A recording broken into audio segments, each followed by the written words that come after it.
Hello everyone, welcome to another test video for the channel. Today's video should be very close to the final products I want to release to the real life public over the next couple of weeks. The only key difference is going to be the webcam's going to go all the way up to the overlay edges, so it won't be blackboard or then blue bit, it will be webcam all the way up to the blue bit once I figure out transparency and stuff, and hopefully I should look a little bit nicer. But other than that, content, format, structure, this is kind of what I'm hoping to release in the next couple of weeks. So I hope you enjoy the video.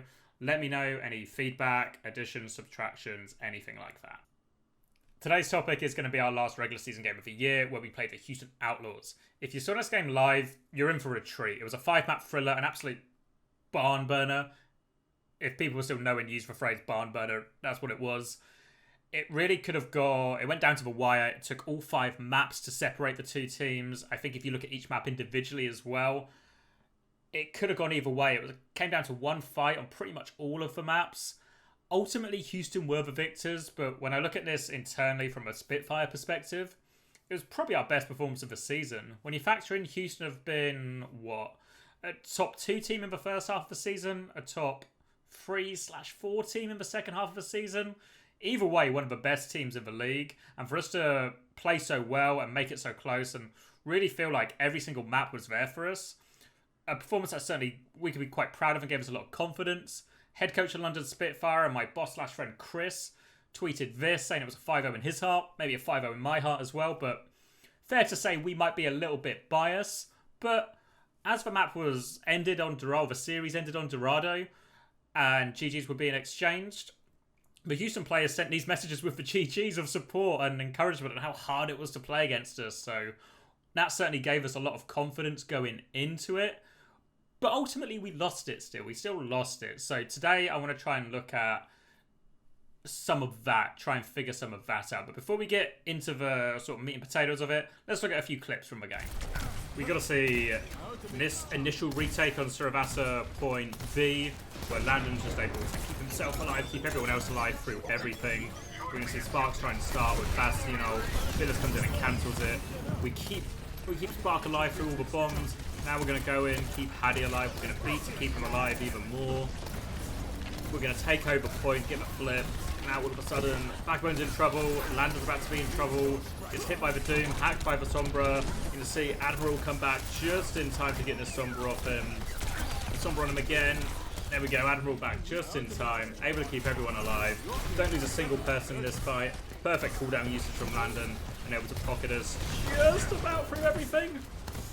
Next up, if we rewind to the start of New Junk City, we're going to have Spark here fighting from the first point. Going to try and keep hold of a cap with Form. They're going to drop bombs. Spark's going to just about find his way out of it. Drop his own bombs in response.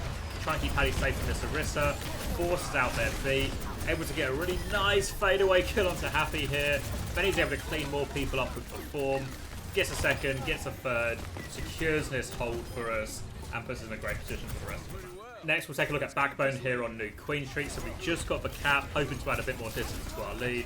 We're going to wall off the Sojourn. They're going to come in for a dive. We're going to get a little bit split. We're going to lose Spark behind. The Backbone's able to equalise it up. Dodges all the Sojourn shots, even kills the ulting Sojourn. We're going to lose a couple more people now, leaving Backbone and Landon in a 2v3.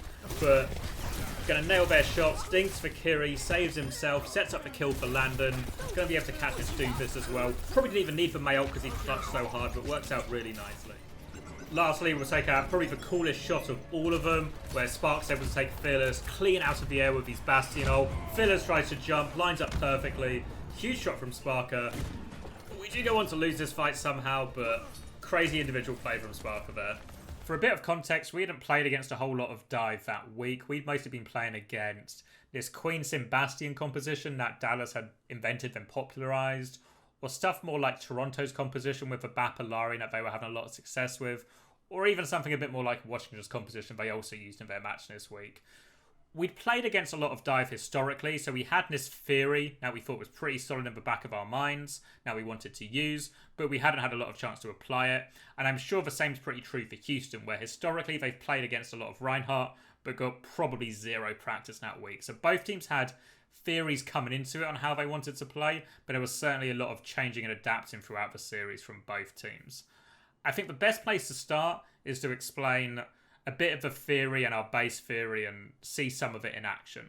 We'll start with Midtown, as I think it's a pretty clear example of a lot of our win conditions and us using the strengths of our composition to our success. So let's watch through the first point, attack, and then we'll go back through it in a bit more detail and explain a few of the things we're seeing and what's going on. So initially, we're going to start. Houston aren't on a traditional dive composition, but it works essentially the same. The Orisa and Genji are still looking for timings to try and connect onto some of the squishier targets for London. So starting off, London just going to rotate themselves into this nice house. We call it Bro House on London. I guess it's for fire department building.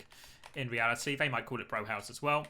London going to get on point, put a wall up just to make the touch a little bit harder, catch a big nade, we'll get a tick of progress, then we'll go back inside this house, just try and reset cooldowns. You'll see Houston are trying to spread out their formation quite a lot, try and get a lot of angles to shoot point and to wear London down. London going to try and clear some space on this side before going to go back to the point. They have window now, so this is going to be a bit of a harder one for Houston. The window's going to come out, Spark's going to hit a cool one shot, get a nice pick onto Happy. The cap's going, the cap's going, the cap's going. Now Houston have to touch. It's a bit of a panic touch. They can't even get a second touch. They're going to C9 the point. And London are going to cap it just like that. Let's rewind to the start of the clip and we can have a look at some of the decision making we make on London in a bit more detail and look at the thought process behind what we're doing. The first thing to understand about what we're trying to do is that we believe that if fights look like this, that's 5, believe it or not. There we go. Sort of.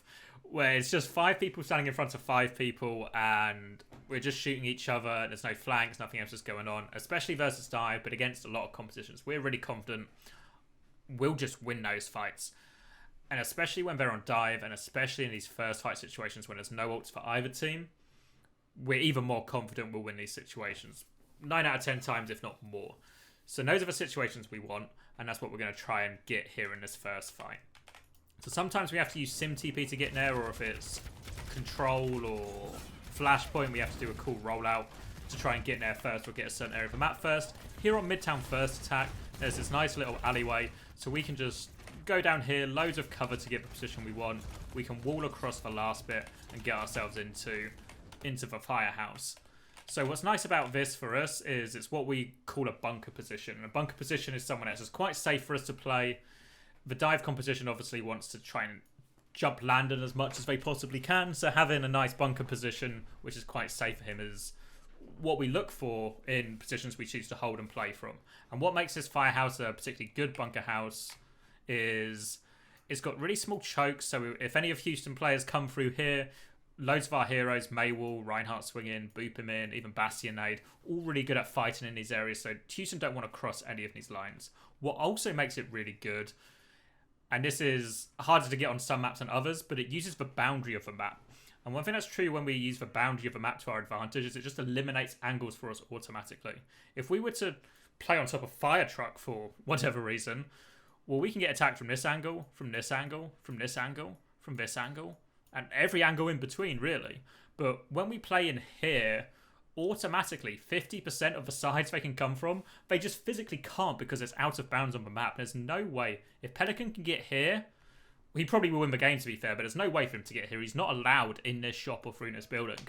So it gives us extra limitations on where Houston can come from. So then you combine that with these small chokes, it becomes a super safe spot for us, a super hard place for them to get Landon, and it allows us to use this as sort of our base of operations. And another bonus is it's right next to the objective, so we can do exactly what we're going to do next here. Recharge our shield, get our cooldowns back, and then go out, stand on the point, start forcing the objective.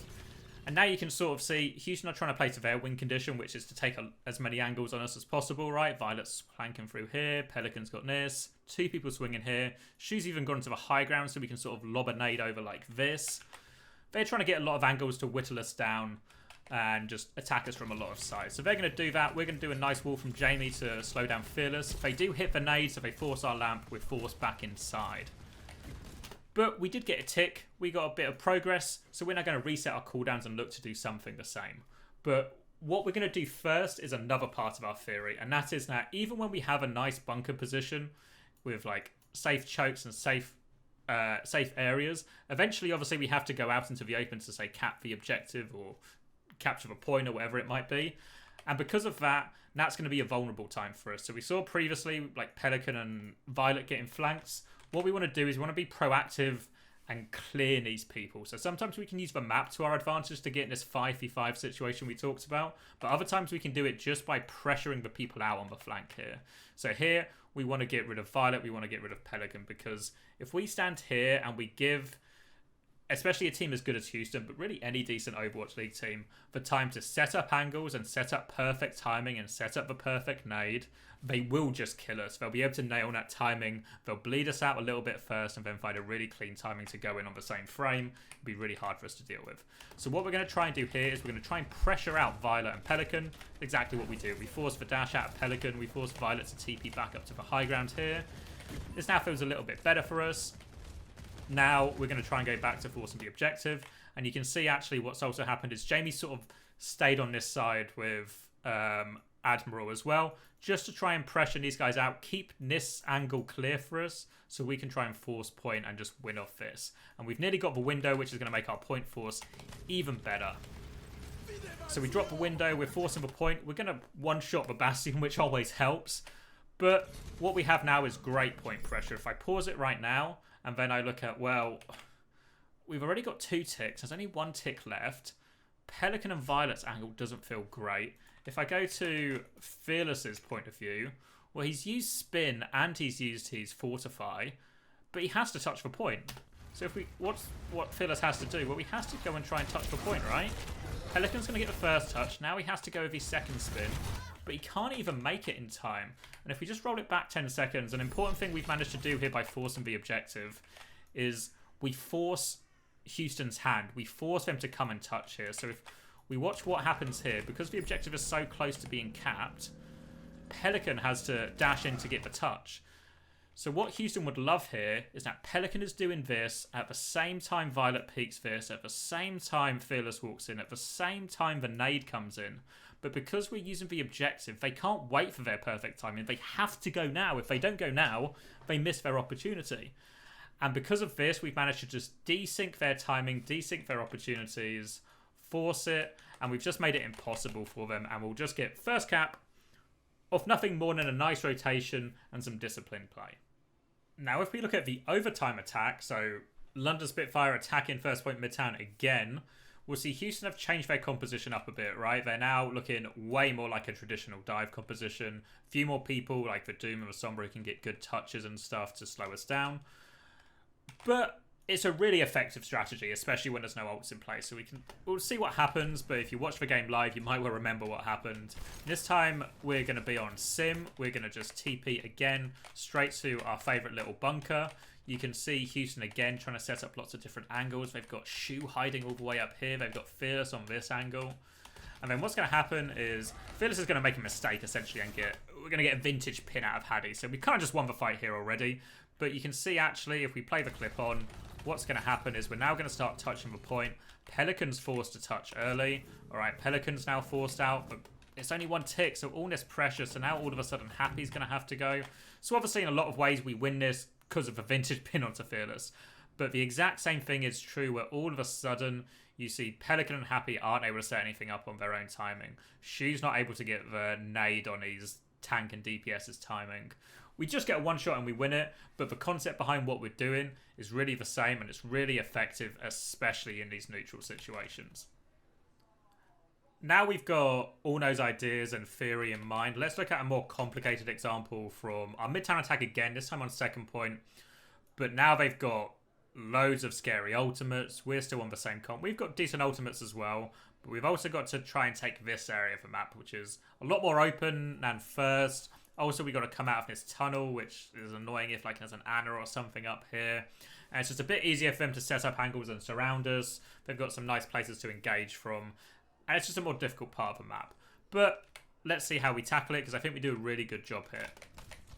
Initially, we're just going to try and get the cart moving, get this Doom and Genji off point. Got to be conscious the Anna's over here in the corner as well. Here we go. So now we're going to swing out with wall and window. We get ourselves a little bit of space. It's fair to say we normally swing a little bit deeper, so we sort of amp a bit further out here and maybe try and drop a window here. So not perfect from us, not as aggressive as we normally are with this swing, but it sort of gets the same job done again. Now we're going to see Violet drop a Kyrio on top. We're going to Blizzard back straight away. So obviously the Blizzard just sort of wipes out the Kyrio, stops them using it fully. What it also does is it makes the touches really hard for the Doom and Genji, because what we really want is what we had on that first point where we have that objective pressure, because once it gets to, say, around here, now all of a sudden, well, actually their Genji needs to be touching, or their Doom needs to be touching, or their Kiri needs to be touching. They can't be fully set up on us, and it just becomes a little bit easier for us to survive all the dives. But we obviously also need to survive this Nano Blade. So the Doom comes in, gets another touch. We're going to try and clear him a little bit. We're going to beat... Not sure if this was completely necessary, but we beat and we're able to clear him. And Backbone gets a pick on the Bastion, so it sort of works out. You see the Ana's backed up a little bit now. Now you're going to see us start to lean back into this area. And again, this is starting to look a little bit more like first now, where Landon has this nice little cubby area. We're exploiting the fact that the boundaries of the map are here, so they can't come from this angle, they can't come from this angle, and they now have to cross a pretty big distance as well, which is for Doomfist and Genji. They can do it, especially for Doomfist, but it's still a little bit annoying for them. Now the Nano and Genji are coming in. Sparks safety's formed for it, and we're going to get a really nice wall into a really nice boop. So honestly, this is just for players playing really well and hitting all their cooldowns and making Pelican's life really hard. Now we're sort of back in our peel and live formation. All of a sudden we do a pretty good job dealing with this and clearing it. And again, you can see we've sort of minimized the angles. Now the Ana doesn't really have a great nade from this angle. Pelican's been cleared out of here. Doomfist being cleared. And if we look now, attention on Houston, especially bearing in mind Sombra's coming back. Do they get a nice timing with their divers to go in? Well, Phyllis is going to be forced low. He's going to be forced out. Now we're going to force Pelican's deflect. So Phyllis is going to drop in with his ult. Violet's probably on pretty good timing with his peak, but Pelican can't hard commit because he doesn't have deflect. Fearless is going to get out, dodges for shatter, fair play to him. Now Pelican's going to go in and dash in. But again, Happy's going on this target at the same time, but Fearless has come out at this time. It all just starts to get a little bit out of sync for Houston. And the more out of sync it is for Houston, the easier it is for us on London. So now we're going to go clear the Kiri. The Doomfist is going to come back in, but again, Fearless is very much in by himself now, so it becomes a very easy kill. We force out the Sombra. We force out the Kiri. I think Violet actually wins this duel, so fair play to Violet. But now again, if I look at it, well, Happy's going on his timing, does force the lamp. But Pelican, he has to touch point. It's 2.78 meters. Had he swinging him, he can't really be in both places at once. So it becomes a little bit easier for Landon to survive the dive, even though they hit the nade. Houston's still making a lot of valid plays and making it hard for us, but you can see how as soon as a couple of things are desynced through us being proactive and clearing things, it becomes easier to survive the next dive and easier to survive the next dive, and so on and so on. With all that in mind, hopefully we've got a pretty good idea of how our theory can work and how it can beat the types of comps the Houston Outlaws are running. But we obviously lost in this series, so we must have lost it somewhere. Not every map can be Midtown, so let's look at some of where it went wrong and maybe what we should have done differently instead. We'll start with this example on sub-level. This is the very first fight, so again, we're quite happy to be 5 people in front of 5 people. We're going to start on top. Houston are going to spread out quite a lot. We're going to TP across just to try and catch something. Just an opportunity play, didn't find anything, back to our high ground. But at a certain point, we're going to drop into this position. And then if I pause it now, when it starts to look like a bit of a bunker, it's a little bit worse because they have these high grounds. But we've got pretty good disengage, we've got good places to hide. And again, we're right next to our favourite thing in the world, the objective. So we can force point, and importantly, also stop them forcing point. So it's going to start much like a lot of our fights. We're going to be using our Sim TP just to get a little bit of an angle here. Again, all we're really wanting to do is just clear these people off points so we can cap. You'll see Phyllis is going to drop. They're trying to cycle on us, trying to find a nade opening or a timing or something like that. We're just using our form, our TPR cooldowns to clear everything. They're going to hit a big nade. You can see as soon as they hit the nade, we've just got this like back into formation, back into our bunker, make sure they can't convert any kills. There's a point here as well where we now have cap, and now we've got cap. What we're conscious of is they're probably going to be at their ultimate first, probably in this nano. So if we can make a first move before then, that's normally quite good for us. We want to be proactive, right? We can't just sit here and live forever, because once they get the ultimates, they will just come in and kill us. So we have to look for some kind of timing to move, and this is exactly what we find. I think Shu's going to waste his sleep here in a second.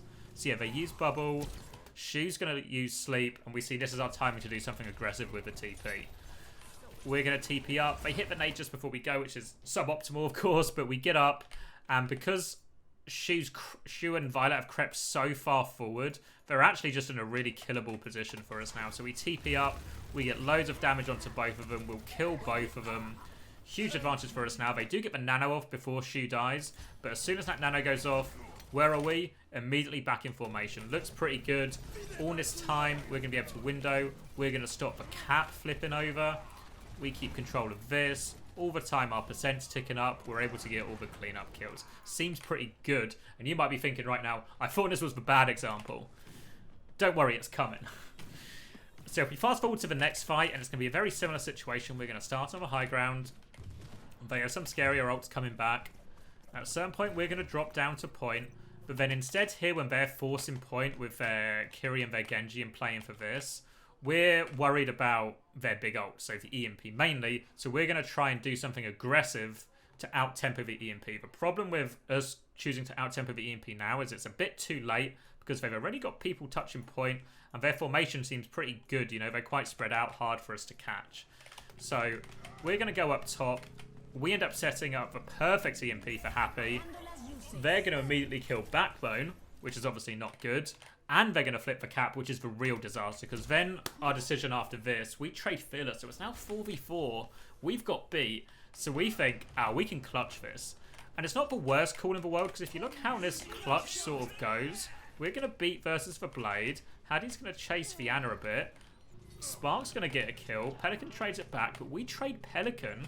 Now all of a sudden, it's sort of a 3v3. But the problem with this scrappy dogfight is that, well, they've actually now had cap throughout all of it. So this scrappy dogfight where people are trading and chaos is happening all over the map is actually better for, it's always going to be better for the team in control of point. And because we tried to make that aggressive move once they were already touching point, we'd missed our window to be aggressive. We had to just slow it down and play to outdo the ults.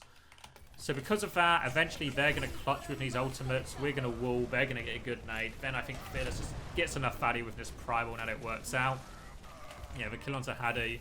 But now you can imagine if this was the same thing, say Houston still win the fight, not ideal, but we had cap, we'd be up to sort of 90% and one retake away. But because we got a little bit ahead of ourselves and missed, well, a little bit ahead of ourselves, but also a little bit too slow, missed our window to be aggressive, and it ends up costing us not just the fight, but a significant part of cap. And we see this starts to become a bit of a problem where we're not following our theory in quite the same way.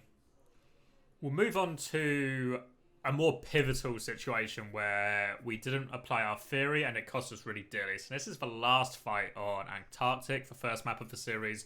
1-1.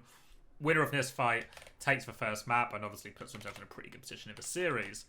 So once again, we're up against Dive. We're going to retake from this way, trying to capture this point. And this ticks a lot of our boxes because it's a pretty safe rotate. The edge of the map is here.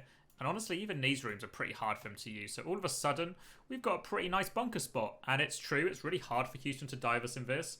The problem is, though, because we don't have cap, we need to do something to force their hand. We either need to try and clear them, which can be quite difficult because we have to walk in these areas. That can be quite scary. Or what we prefer to do a lot of the time, rather than try and force our way into them, is just to force the objective and force them to come to us and make the situation in which they have to come to us suboptimal for them. But the ability for Hadi to touch point here is really hard, right? He's really far from our bunker. We'll see how this pans out, but this is going to be the root of all the problems. We're going to start with our bunker. We're going to set ourselves up. We're going to start and try and take a little bit of space here. They're going to try and Kiri ult. We actually cancel the Kiri ult before it comes out, so can't ask for much more value than that. We're going to clear the Kiri out. Okay, we've cleared the Kiri. So now they're going to go for a timing. They've got their Sombra coming in, their Doom coming in. We had cleared the Kiri, and their Genji's not actually that close. So not the best dive from Houston. We're able to live it. And this is where we see our bunker position being pretty good. We're able to survive the dive. Now Jamie's going to try and force the point with our Bastion. But again, if we just go back 10 seconds and watch this from Jamie's point of view. Oh, that's not Jamie. From Backbone's point of view. We're going to see him touch the point when he comes out here. He's going to go get on the point, but because the rest of our bunker position is so far away, he's going to get chunked a little bit, go down to 80 HP, down to 90 HP, down to 50 HP, and we can't get any heals or support onto him just because of where our bunker position is. So then if we now go look what's happening with the rest of the fight, well, we're using Window, we're surviving, they're not killing us, but we're not able to force the objective. And because Houston are a good team and not going to rush into things, what this means is they're able to play slow. They're building up these big scary ults. Maybe the Meteor Strike's not as scary as the others, but they're building up a lot of their scary ults. We're not able to get any point progress. So then eventually what's going to happen is they're able to wait for their perfect timing. And now all of a sudden, if I pause it here and then look at all of their DPS, it suddenly looks like they've got pretty good timing. They've hacked Niskai, Fearless is in, the Blade is in. I imagine if I go to Shu's point of view right now, he's going to be about to throw a nade in a second. Yep. So now all of a sudden, this timing looks really good from them. They've got the big ultimates. They've actually managed to do it around our Sombra timing as well. So if I look at the overlay, well, Jamie's been forced out because we weren't able to support him on points. Not only is he forced out, our big counter dive ult in the EMP we're not able to use. They've managed to be able to wait for their ultimates and find the perfect timing. And it's because even though we had a good bunker spot, we didn't have a way to touch the objective from our bunker spot. If you look at the ones on sub-level, on Midtown, we were always able to touch the objective from where our bunker spot was. And this one, we're not able to. And this is what really lets us down in this key moment. Because then they're going to land. Pelican's going to nail the kills with his ults. We can't clutch the shatter. But it was sort of lost before it started. Because we weren't able to force the objective, we really didn't give ourselves the best opportunity in that fight. We'll move into our final clip and the most painful memory of all the clips we've looked at. This is New Junk City, map number 3. We find ourselves 2 rounds up, 99% up. We only need 1 retake to take map number 3. Gives ourselves a 2-1 lead in the series, with New Queen Street just around the corner. And for those of you who saw the series live, you might remember that New Queen Street was probably our most dominant map. So a very pivotal moment here. And then if I factor in the state of play, they don't quite have any ultimates yet. Sojourn and Doom ult, not really the scariest ults either. Meanwhile, we have 4 ultimates. Everything except Window should be a slam dunk. But again, I think the retake we do is the retake we normally do against Orisa. And it's just not as good against dive. Houston were able to exploit it, and we can look at some of the detail of how that happens. So our primary idea is mostly the same. We're doing a lot of the things we would normally do, where we've picked a bunker position, we've got a nice choke, we've got obviously New Junk City is a really big open map, but we've still kind of got this area of the map's quite hard for them to use except for their Sombra. So we do limit who can get us from behind. We're going to clear the Sombra, and then we're going to get Hadi to go to point. Here we go. Hadi's going to go to point. So a lot of the things we're kind of doing right. We've got Backbone with our backline here ready to counter dive EMP, and we're trying to force point with Hadi. But Houston are no fools. What we want is Houston just to dive us here. We hit the counter dive EMP.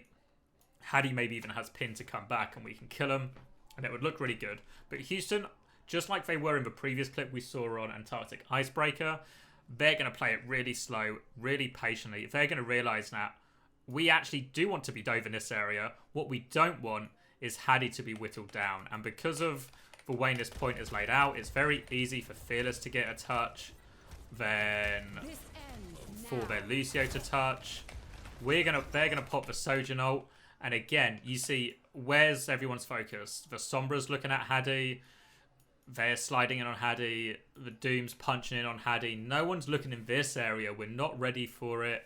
And they exploit us because we're not forcing them to do something. They're able to touch the point too easily here because of how it's laid out. So we're not able to force objectives. So just like the one we saw on Icebreaker, because we can't force the objective, it really allows Houston to play as slow as they like. Whereas you can imagine a world where instead of going this way, we took the scenic route all the way around here, all the way down here, parked ourselves on point here. Suddenly we've got a pretty nice bunker spot where they've got a few doors and they can come behind us, but it's pretty easy for us to mark them all. Suddenly we're much closer to point. We can force the cap, we can force them in. If they dive us here, well, then we've got loads of great ults to deal with it in a place where we can probably kill them as well, and it feels a lot better than our retake that we did here. I think, to be fair, this retake is one we normally do against Orisa, and it's normally very successful, but we weren't able to find this solution, and we weren't prepared for it. We didn't have this idea until after the fact. A classic hindsight Harry situation. While those weren't the only mistakes we made in the series, they were certainly some of the bigger ones, and they happened in some of the most pivotal moments as well. I think when you look back at the last fight on Icebreaker and that fight on New Junk City, if those two fights go our way instead, we actually free over Houston Outlaws instead, and this video would be titled, How We Beat the Houston Outlaws. It wasn't to be though, we did make the mistakes, we couldn't find a way to apply our theory in the moment, and Chris and I weren't able to have the foresight to prepare ourselves for these situations and these maps. I think obviously going forward we've learned our lesson, and we'll hopefully be able to fix all of these problems and do better next time we come up against a dive team as good as the Houston Outlaws. And hopefully the video gives you some ideas behind our thought process and how to maybe apply some of the ideas yourself. I think the big things to remember are that, can we find a bunker position? Can we exploit the borders of the map to give ourselves more cover and limit the enemy team's options?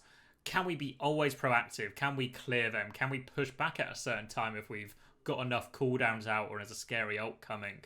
And can we use the objective in our favour? Let's not spend our time running around the map trying to chase them down. Let's use the objective to make them come to us, desync their timing so they can't have these perfect 3-man dives, and then hopefully we can nail our peel, live, and next time beat the Houston Outlaws.